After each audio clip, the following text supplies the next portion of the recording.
এখন তারে পোলাপান যেই সব চুদলিং পং পং বলে আসে তাদের কোনো শিকড় নাই। দেখেন এখন তাদের নতুন নেতৃত্ব আনতে চায় সজীব ওয়াজেদ জয় আমেরিকায় বৈশা, আর নিজে দিল্লিতে আছে না নাই তাও তো জানি না। এখন কোন অবস্থায় আছে, চিতে আছে, কবরে আছে, নাকি ট্রমায় আছে নাকি নাই, এটা তো তার কালকে ক্লিয়ার করা উচিত।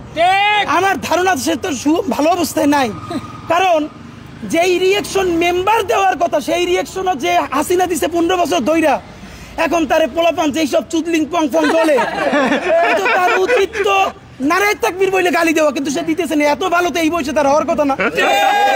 এই যে আমাদের মুখের ভাষা খারাপ হইছে কেমনে, তো শেখ হাসিনা বানাইছে।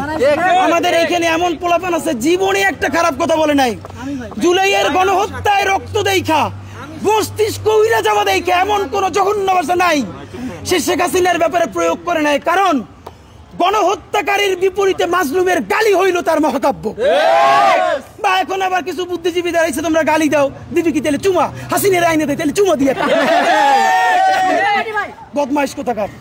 তো এইসব গ্রুপ দিয়ে চলবে না।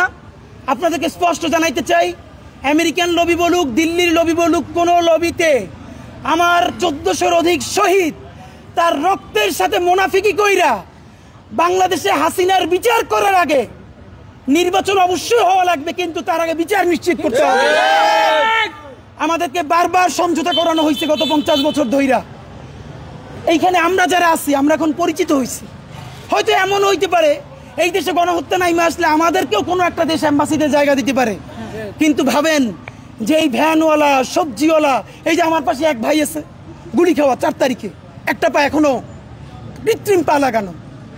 তো এই যে 1400 শহীদ পরিবার, সবজিওয়ালা, সে কোন অ্যাম্বাসিতে যাবে বলেন? এখনো শহীদ পরিবারের 35 লক্ষ টাকা ঋণ, সেই ঋণের জন্য আমরা দাঁড়ে দাঁড়ে খয়রাত করি। তার স্ত্রী আমাদেরকে ফোন দিয়ে কাঁদে যে কবরে সেই বেচারা মাইন্না খায়, এই ভয়ে সে কাঁদে। ভাবেন আমাকে ফোন দিয়ে বলতেছে যে তোমার আঙ্কেল কবরে 35 লক্ষ টাকা ঋণ, আমি অসুস্থ হয়ে যাইতেছি, যে তাড়াতাড়ি মাফ না করলে তাহলে তো সে কবরে কি অবস্থা হবে। আমরা সেই ট্রমার মধ্য দিয়ে আসছি। আমরা আপনাদের কথা দিতে চাই, আল্লাহর কাছে শক্তি চাই, এই দুনিয়ার সমস্ত রেখে দিলেও যেন আমরা এই শহীদদেরকে এই জাহান্নামে গণহত্যাকারীদের হাতে ছাইরে আমরা কোনোদিন না পালাই।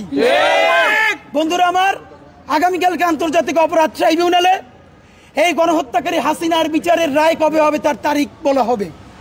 2 মাস আগে এস আলম এর সাথে শেখ হাসিনার মিটিং হওয়ার পর শুধু আগামীকালকে প্রোগ্রামের জন্য আমরা বিভিন্ন মাধ্যমে জানতে পারি 1100 কোটি টাকার চেয়ে বেশি বিনিয়োগ করা হয়েছে। আপনারাও মিডিয়ায় দেখেছেন যে মিছিলে নামলেই 5000, ব্যানার ধরলে 8000, এটা আরো কম কইরে বসছে। এবং বাংলাদেশে অনেক মানুষ গরিব, তাদেরকে গিয়ে বুঝায় কিছু নেই, এইখান থেকে ওই কোনা পর্যন্ত যাবা। বদমাইশগুলো নিজেদের জীবন তো জাহান্নাম বানাইছে। এই মানুষগুলো ভ্যানওয়ালা, রিক্সাওয়ালা, তাদেরকেও 5000 টাকা লোভ দিয়ে নামাইয়া তারপর তাদেরকে যে পুলিশ ধরে, ওরা কেউ এই পুলিশ বাপের কাছ থেকে ছাড়াই নেয় না। এই যে পাবলিক পিটাই ও প্যান খুলে দেয়, তখন ওরা যায় কই। একটু আগে বলতেছে পাগল, বলে তোর কে পাঠাইছে, আল্লাহ পাঠাইছে। তাহলে আমাকেও কথা আমার দ্বারা পিড়া পাঠান, আমরাও চম্মের মতো পিড়ে আল্লাহ আমাকে পিড়াইতে পারি। কতক্ষণ পাগল নামে, কতক্ষণ উদিচির কবি সাহিত্যিক নামে। দেখেন উদিচির এগুলো কি বদমাইশ। এখন আবার বলবে যে আমি, মানে অবস্থা তো ওইটাই। আমার অনেক ভাইয়েরা উমরা করাইতে চায় যে একটু উমরা করে যান, তা উমরা গেলেও তো ভালো লাগে, কিন্তু আমি চিন্তা করি এই গণহত্যাকারীদের বিচার হওয়ার আগ পর্যন্ত আমরা করে লাইভ আসা লাগবে কি, একটু পরে তো হিসাবের গাল দেওয়া লাগবে।